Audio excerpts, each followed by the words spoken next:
Hi, welcome to another edition of Cinema Hits and Misses on community-supported WMPG FM on 90.9 and WMPG.org. I'm Terry. And I'm John. And tonight we're taking a look at The Accountant and the Beatles' 8 Days a Week documentary. And I'm sitting here thinking we're doing the Beatles and I didn't throw any Beatles music in the mix here tonight. But I think everybody pretty much knows the music. Oh, I hope so. I hope so too. If you'd like to join the conversation, please give us a call on the listener line at 780-4909. That's 780-4909. And I'm going to go right to you, John, to start us off with The Accountant. Yeah, let's get started.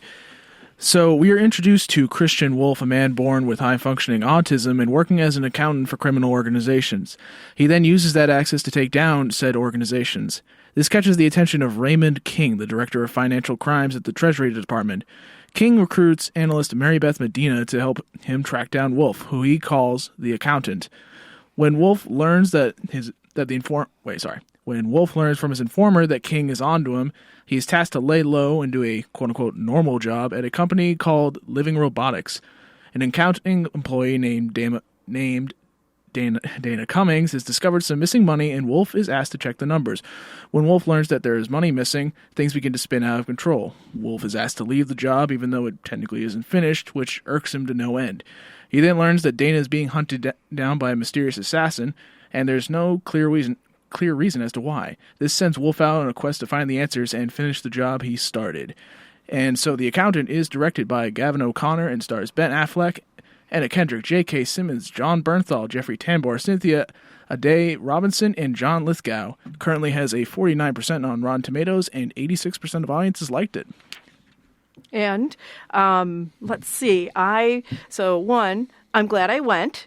I'll throw that one out there at you. Mm-hmm. And so Ben Affleck, I'm just going to talk about a quintessential problem I have, and that is I find it very hard to suspend my disbelief when Ben Affleck is in a movie. Mm-hmm. So I'm asked to believe that he's a person who's got autism and is this sort of action hero, anti-hero accountant, and it's a cool concept, and the movie moves right along for me. But I never forget that it's Ben Affleck in the role. Where when I watch someone, and I'm going to pull out his buddy Matt Damon, when I'm watching a Jason Bourne movie, Matt Damon's Jason Bourne. I can forget that he's Matt Damon. Mm-hmm. But I have this issue with Ben Affleck. So that aside, I still found the movie pretty darn entertaining.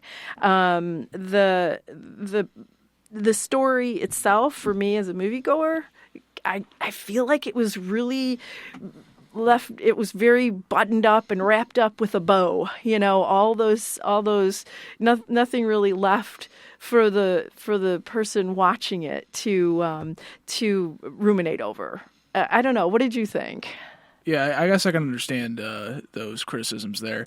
I don't know. I really enjoyed Affleck's performance. He had very a nuanced kind of performance to it. He kept consistency with his mannerisms a lot, which is something I enjoyed. And I feel like I like the idea behind it that like it isn't entirely believable.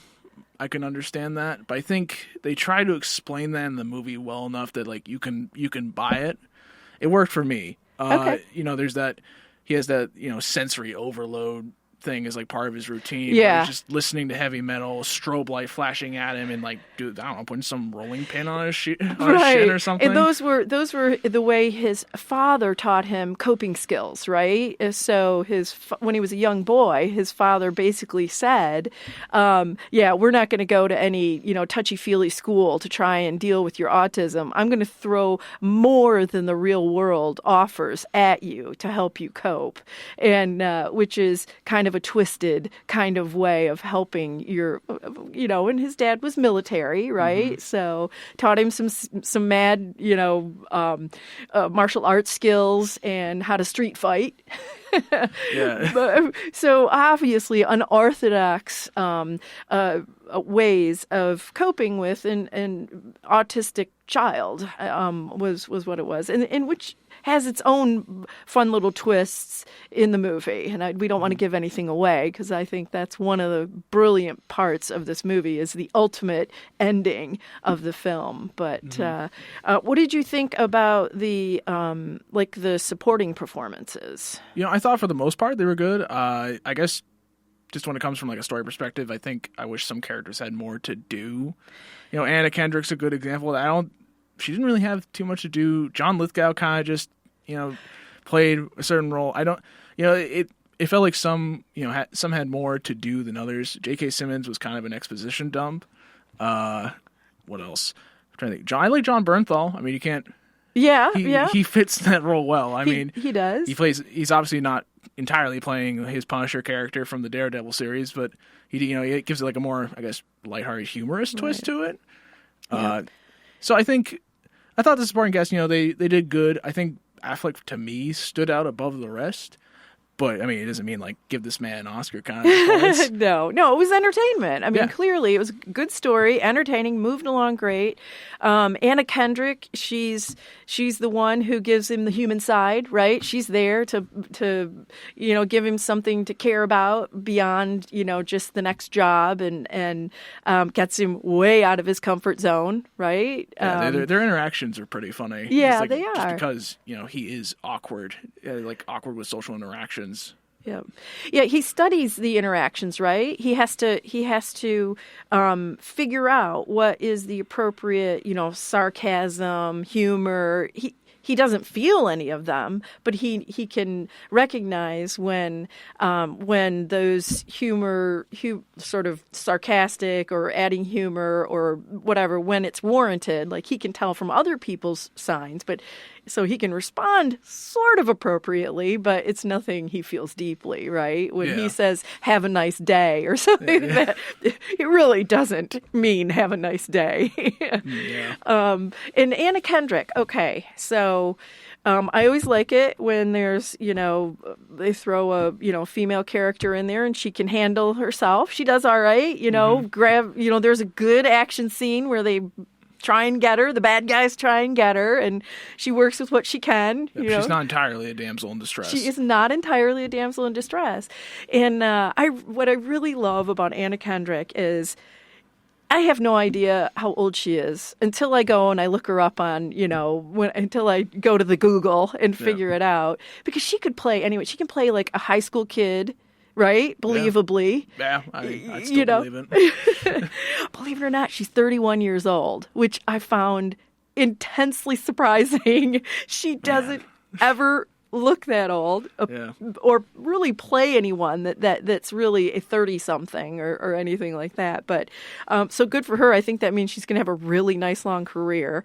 But the other thing was, I don't know if you remember the movie, I think it was called Up in the Air, with George Clooney. Yeah, the name sounds familiar, but I have not seen it. Yeah, she got nominated for an Oscar, for a supporting actress Oscar, I think it was like 2009 or something, so early on in her career. But I just thought it kind of, if you hadn't seen her in that, this role kind of reprises the same thing that she did in that film. So it's that, human person in the middle of a bunch of crap.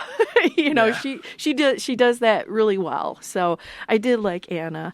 And what was the other? Oh yeah, J.K. Simmons. Man, what happened to him from Whiplash? He was. Did you see Whiplash? Yeah, I love Whiplash. His performance was amazing. It was off the charts, amazing. Yeah, I think. Well, I thought he fit the role fine, but it wasn't. There wasn't really too much to his character. I think they could have done more, but there's a lot of pieces on the board, a lot of things moving at once. So I mean, trying to give fair and equal time to that, especially when you have like a majority that's given to the lead and more like backstory on that, it doesn't necessarily give everybody the time they need. Right. So that's why I think it sometimes suffers. I didn't like his performance was harmless. I think for a majority of the cast, like their performances were pretty harmless. Yeah. So like I said, the movie's Titan, the story's all wrapped up. We know what happens to everybody pretty much, right, at the end of the story. But we're still left with the feeling that, ooh, this could have a sequel, right? Well, I don't know. Like, just because it is like that, like, do I really need a sequel? Like, I don't really know where we could go from there. Like, I feel like they would try it. They feel like we have to bring all these characters back into the fold for... Not necessarily, because you've got the accountant and the agent, right? So that was the relationship that J.K. Simmons' character passed on to Agent Medina, right? Mm-hmm. She's the one that tracked him down, that found the accountant. And J.K. Simmons' character was doing it very purposefully. He puts the two of them together because he's retiring and he needs somebody else to kind of keep tabs on the accountant, mm-hmm. right? So I look at that, and while her character in the accountant, the movie we just saw, I felt like they could have hit her a little harder and made her a little more important, make them true foils. But if you're thinking sequel, you save that till the next one. That's when I think they could really develop her. I don't know. I'm sitting here thinking, what could they call it? The accountant, the audit? I don't know. Yeah, I don't know. Like, I guess I'd be okay with a sequel, but at the same time, like I said, I just don't know exactly what they could do. It would have to depend. Like, I'd have to see the trailer, hear a synopsis, like what they'd want to do with it. All right, and before we leave the accountant, what did you think about his trailer where he stashes all of his, his earnings, right? From being the accountant to drug dealers and warlords and all of that. Did you think that was kind of cool? Yeah, that was, it was pretty interesting for sure. I love how it's also just like, everything's just there and almost like ready to go, Ready to go. In case things go south. So I definitely enjoyed that. Yeah, it had guns, it had beautiful artwork and tons of money in it. And it was a sweet little Airstream kind of trailer that he could hook up to and go jam at any moment, right? Mm-hmm. Yeah, definitely. But yeah, overall, I think, the accountant is good.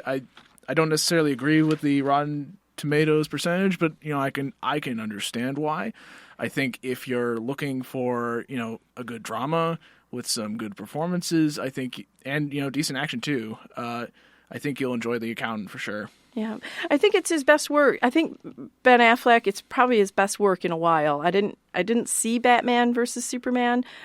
I mean, I enjoyed his performance for sure, but I think it's definitely. I think The Accountant's a better character than Batman in this instance. In this instance, okay. All right. Well, I think we're both recommending it. I honestly do. I think it was very entertaining and it's a good story. And so why not go and see it? And it's certainly open to wide release, so you can catch it just about anywhere, right? Yep. Pretty much. Okay. So, again, we're discussing a couple of movies. That was just The Accountant. And if you want to call in, it's 780-4909 on WMPG at 90.9 FM and WMPG.org.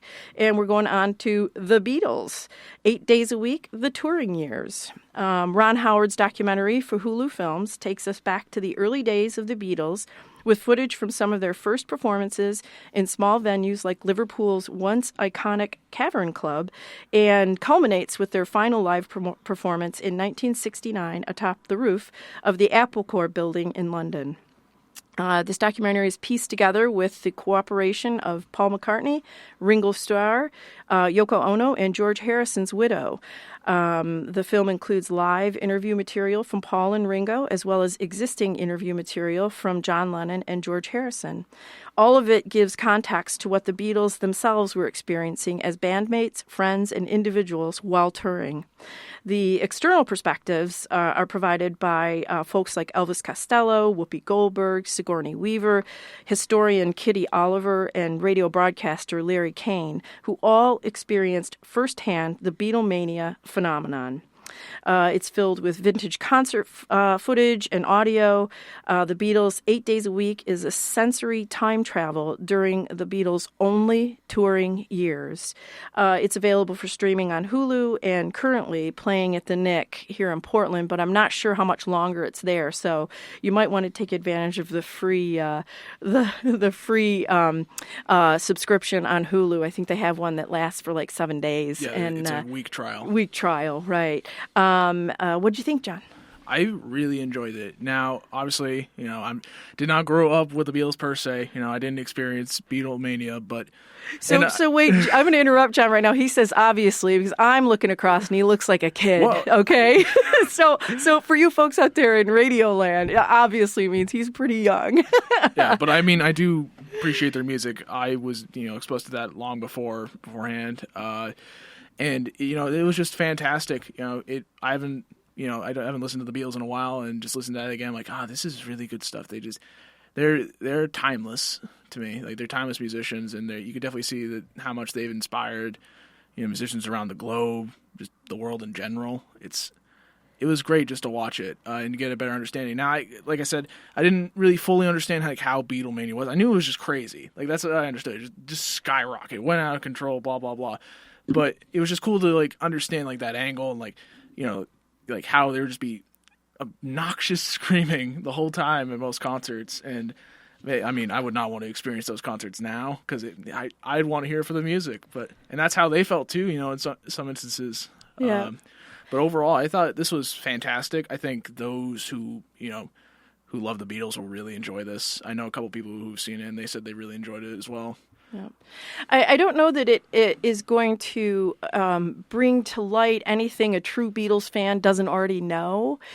I will tell you, so I grew up in an era where we actually had a Beatles cartoon. So, I'm watching late 60s, early 70s cartoons, and there were the Beatles cartoons. I was too young to really appreciate them as, the Beatlemania, Mm-hmm. I mean, mostly teenage girls, right? I mean, they talk about that moment as basically defining youth culture, that this incredible response to a group, of boys, basically the original boy band, I guess you would call them, but or most people would call them. But you talked about that, the fact that they would. So imagine in their technology, so modern day technology, you might be able to overcome the screaming fans and hear yourself sing. But the technology of that day, imagine, and I think at one point Elvis Costello points this out, they're performing at Shea Stadium and it's coming through the announcer sound system. This is just the sound system they use to broadcast who's up to bat. And the Beatles sounded so good. They were in tune. They sang together. I think Ringo Starr said he had to watch John and Paul's butts to see at what point, watching them move to the rhythm of the music, to know exactly where they were in the song. I mean, it's amazing that with that technology, it was still something that resonated, with the fans, even though, they couldn't hear a thing of it, right? Yeah, I mean, I really enjoyed that part too. I think one thing the documentary does a really good job with is when they were discussing that, the performance at Shea Stadium, they, adjust the volume to make it sound here's probably what it would have sounded like at the time. Not like this clear, high def that we would listen to. It's this is what it sounded like. And this is great. It's it adds another angle to it. Or there's a great editing really all around. There's movement to pictures that are just still kind of like the Ken Burns effect sort of.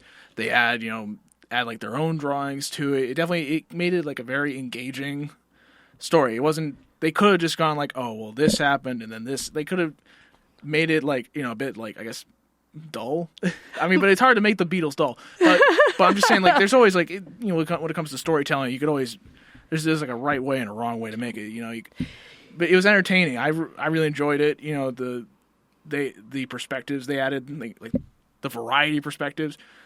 I thought that was great, and like some would provide their own experiences. Like Whoopi Goldberg explained hers, like getting into, I believe it was Shay, if I remember correctly. Yeah, it was, and she couldn't believe that her mother came through with tickets.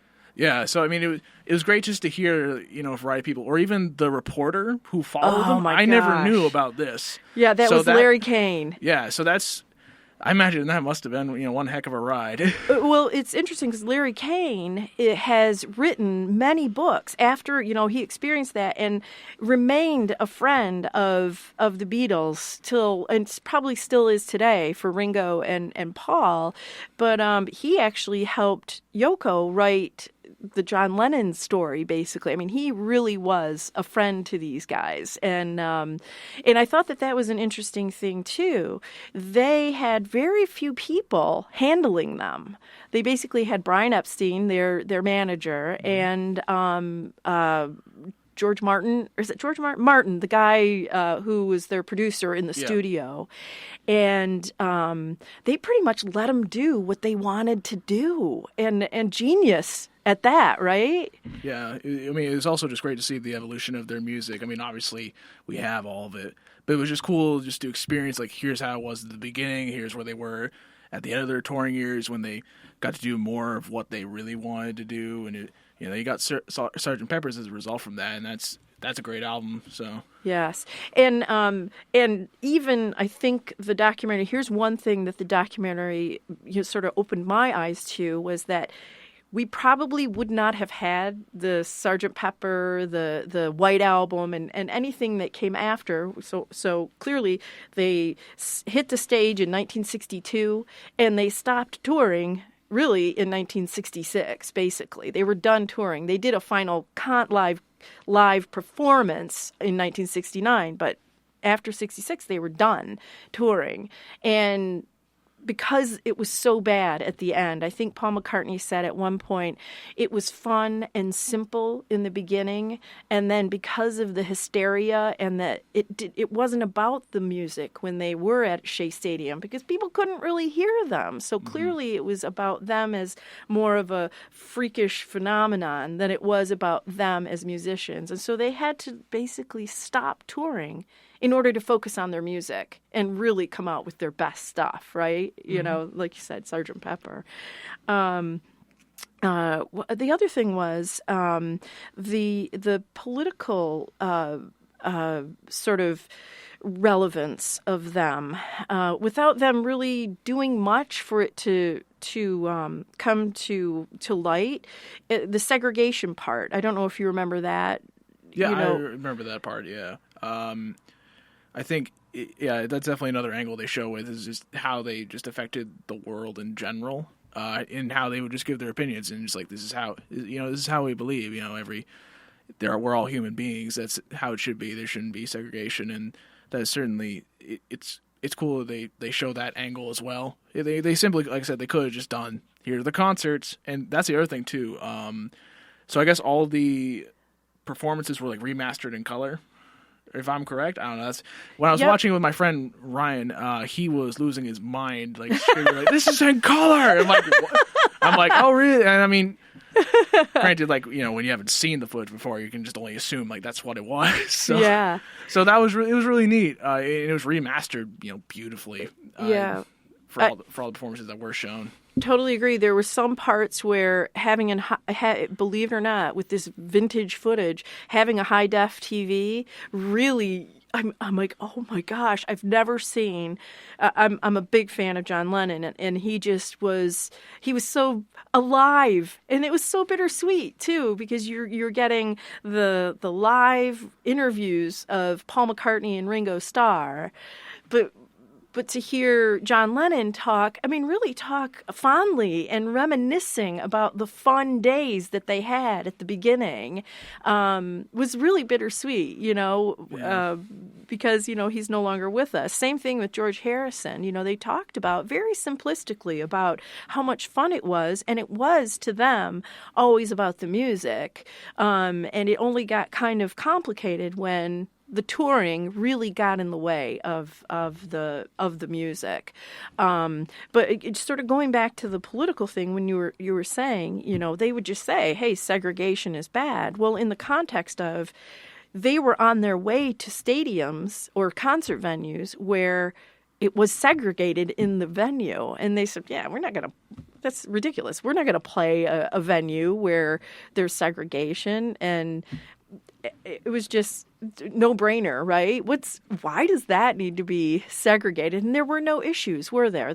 So they went to places that had previously been segregated that weren't, and they didn't have any issues when it came to enjoying their concerts, which I thought was pretty cool. So definitely, I'm giving the Beatles, although it's a awkward title, the Beatles, 8 days a week, the touring years. Definitely a long title. I'm definitely recommending that, and it's one of those documentaries where, while it didn't bring a lot of new stuff to light for me, it certainly got me looking at some parts of the Beatles' history that I'd like to look a little closer at now. That time period when they gave up touring just is really, I think, worth looking into. For sure. Yeah. I mean, as someone, I think anybody who at least appreciates their music will get a lot of enjoyment out of this documentary. Yeah, I really didn't have any issues with it. It was just great to listen to their music again. I'm definitely going to keep listening to their music again. It's just, like I said, they're timeless. Yeah. So. And so again, I'm going to sort of ask you. You're a young person. You're and while you didn't, grow up with the Beatles, you certainly are aware of their influence, aware of their music.